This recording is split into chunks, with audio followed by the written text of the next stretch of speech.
Hello everyone and welcome back to another video from Crazy Gamer. In this video, I'm going to show you how to appear offline on your Call of Duty Warzone game. So let's get started right away. First of all, open up the Call of Duty Warzone game on your device, and once you open it up, you will be taken into the home page. Now from here, if you wish to appear offline, then you can click on your account icon at the top right corner where it says social.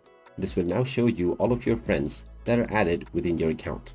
If you wish to appear offline, there is no specific option for this. However, you can tap on the gear icon at the top right corner and then choose the closed option so that no one can send you invite for a game. After choosing the closed option, no one can send you requests in order to join their game within the Call of Duty Warzone. You can also use the Steam application, and from the friends and chat menu, you can simply click on the drop-down menu and then choose the offline setting. And there you have it. That is how easy it is to appear offline within the Call of Duty Warzone game. If you find this video helpful, make sure you hit that like button and subscribe to our channel if you haven't done so already. Also ring that notification bell to never miss another update from us. Thank you for watching, and I will see you again in the next video.